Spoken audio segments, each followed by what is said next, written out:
God is. Any questions? Well, I guess that says it all, and I wish I'd thought of it.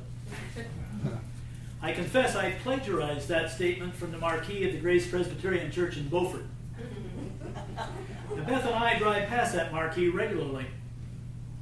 Reading church marquees is one of my hobbies. Sometimes they make me laugh. Sometimes they horrify me. And sometimes I think they're right on. This one is among the right on, and that's why I wish I'd thought of it. There was a time you could have said God is, and I would have laughed in your face. This goes back to the time when I thought I was agnostic. I was skeptical that there was a God. And then I got into Unity and discovered that there really is a God. That's how I found out that I was not an agnostic. Rather, I turned out to be an atheist. I knew there was a God, but I was still an atheist. How could that be? Well, I discovered that just the other day while preparing for this talk. I was reading one of the books by the Episcopal Bishop John Shelby Spong, and he wrote, "The word atheist does not mean one who asserts there's no such thing as God. It means rather that one rejects the theistic definition of God." And that's me, all right. I've never said that there's no such thing as God. I never had the nerve to say that. I wasn't willing to risk the possible consequences if I was wrong. Taking chances has never been my thing. I did, however, reject the theistic definition of God I was taught in Sunday school. So now I fit right in at Unity. My views were reinforced by Reverend Ellen Davenport in her book, The Five Principles. She wrote, "My childhood view of God was an old man in the sky watching my every move. This God loved me, I was told. But this God refused to love anyone who didn't profess faith in Jesus and would send them to hell. And by the way, God monitored my thoughts. I'd better be careful." Well, that's exactly what I thought about God. Reverend Ellen just said it more clearly than I could have. And finally, I accepted that God is, and yes, I had a whole bunch of questions. What is this God I've learned to accept? Well, one man spent years searching for the definition of God. He traveled to every continent, meeting with great sages and religious leaders and studying ancient wisdom. Still, no definition. Finally, when he was almost broke, he heard about a certain guru living in the mountains of Nepal. That guru, he was told, could define God. The man hired a Sherpa guide and climbed for days, camping out in terrible wind and rainstorms.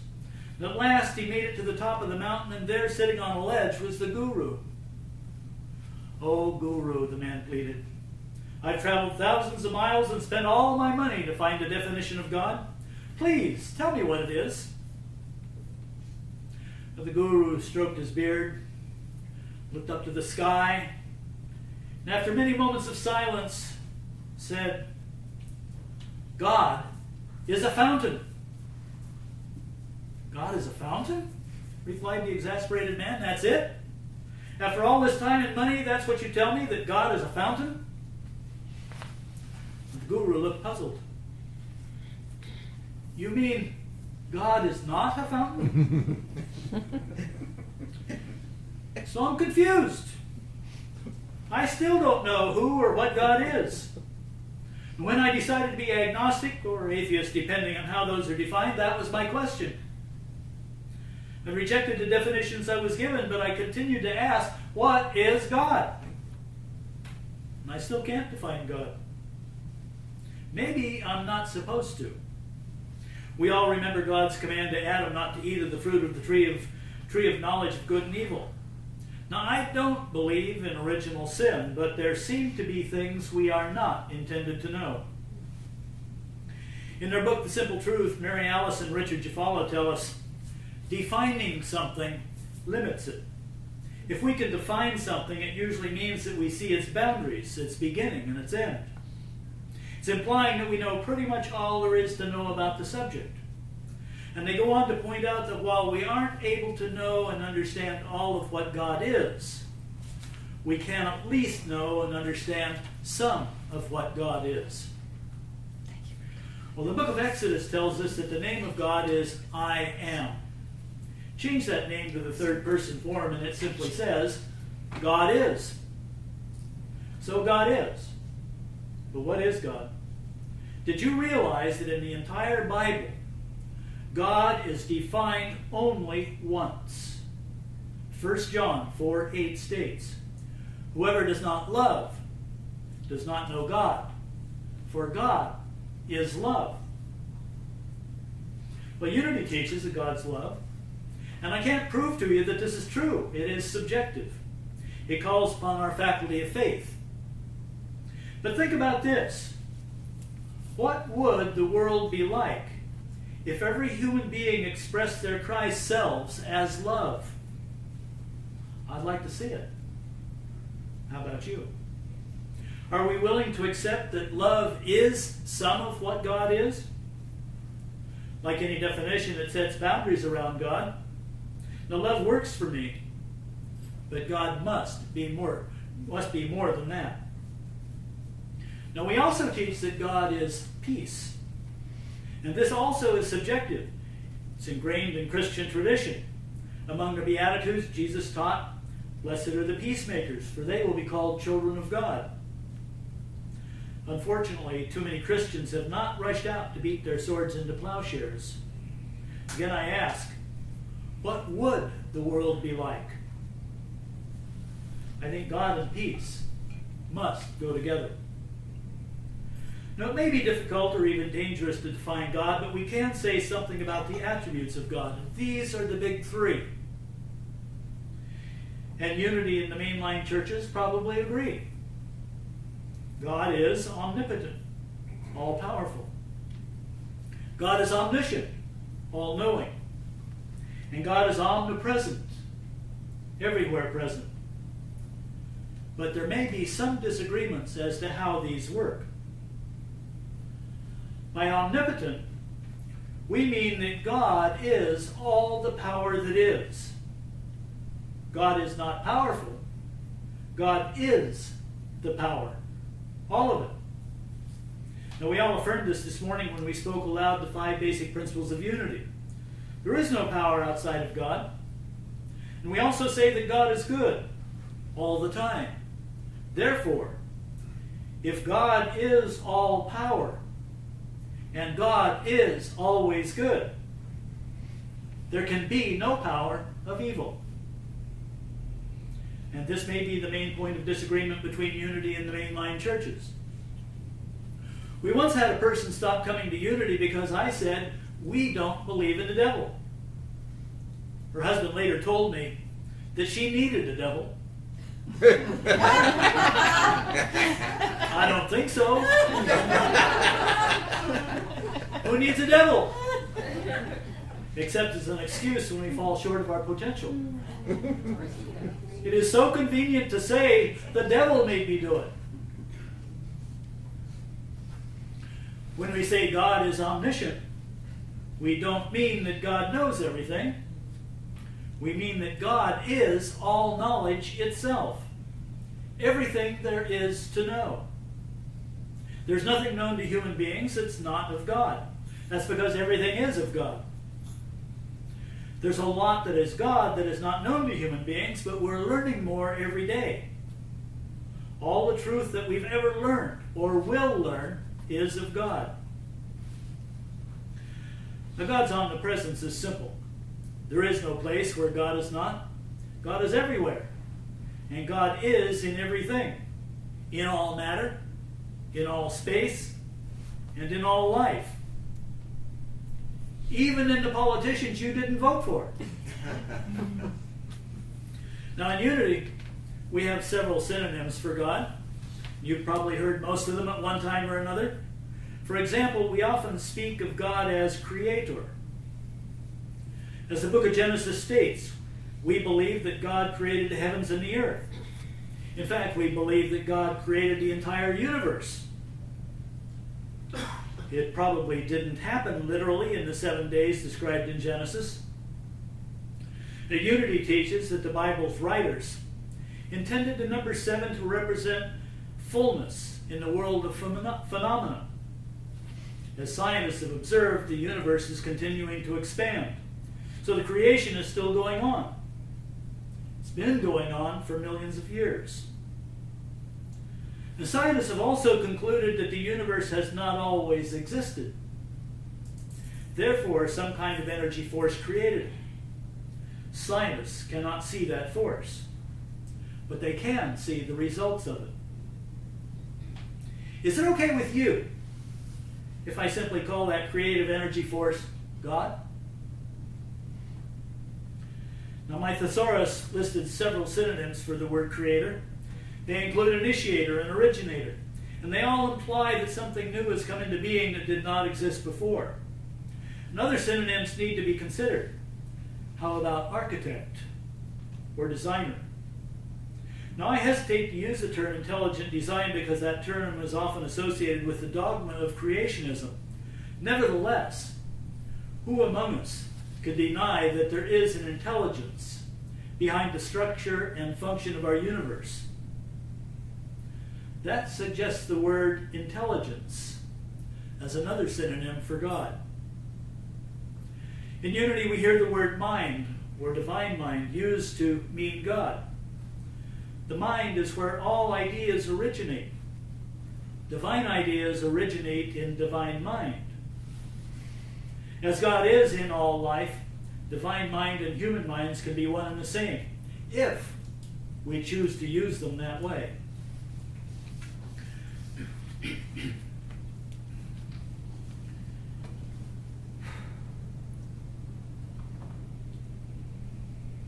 In other words, we choose to think from our consciousness of the Christ self within each of us. That's perhaps why we often refer to God as principle. Merriam-Webster defines principle as a comprehensive fundamental law, doctrine, or assumption. The thesaurus lists synonyms for the word principle: source, wellspring, origin, cause. Can we imagine God as the wellspring of the universe? Now, if you've ever taken a Unity Prosperity class, such as Reverend Catherine's Current Spiritual Dynamics, I know you've used the affirmation, God is my source. Do you believe that? God is the creator of the universe and everything and everyone in it. Then it's obvious. Everything that exists has been supplied by God. God is our source. Now, my favorite synonym for God is law. That's probably because, being in left brain, I tend to be in my right mind. I'm generally law-abiding, except when nobody's watching. When it comes to God as law, however, it doesn't matter whether or not there are witnesses. I have no choice. God's law is the law, and there's no way around it. Now, Merriam-Webster defines law as the revelation of the will of God set forth in the Old Testament, a rule of conduct or action prescribed or formally recognized as binding or enforced by a controlling authority. I have a problem with Merriam-Webster. First of all, the Old Testament sets forth the writer's perception of the will of God. It sets forth rules of conduct, some rules of conduct that I don't think God cares anything about. The Ten Commandments, for example, are rules written by men. They may be inspired by men's perceptions of God, but they are man-made rules. They may be recognized as binding, and they may be enforced by a controlling authority. But the controlling authorities are human beings. Divine laws are enforced. But in Unity, we believe that God does not punish. Unity's co-founder, Charles Fillmore, wrote, "Transgression of the law brings its own punishment. We are not punished for our sins, but we are punished by them. Divine law never changes. It is now exactly as it was at the beginning of time. It's predictable. And this is a principle Jennifer Chamberlain teaches in her driver education classes. We can use our understanding of the law for our good, or we can fail to understand it or ignore it to our detriment. In other words, if I jump off the rim of the Grand Canyon, the consequences are predictable. I know about that law, and I'm not going to jump. But there's a lot about the law we don't understand, and that's the value of science. Every scientific discovery increases our understanding of the law. Now, the last synonym for God has been the most difficult for me to wrap my brain around. God is spirit. I've worked for a very long time to overcome the idea that I'm just not spiritual enough. Am I the only one? I hope some of the rest of you have had doubts about your spirituality. Now, my doubts have rested on a firm foundation. Merriam-Webster defines spiritualism as the view that spirit is a prime element of reality. At the first Unity retreat I attended, I publicly revealed that I had confused it with an alternative definition. A belief that spirits of the dead communicate with the living, usually through a medium. When a group leader asked me where I thought I was on my spiritual path, my answer made no sense to anyone in the group. I had no idea what a spiritual path was. One horror-stricken woman asked me, "Are you joking?" Suddenly, I wished I had been joking.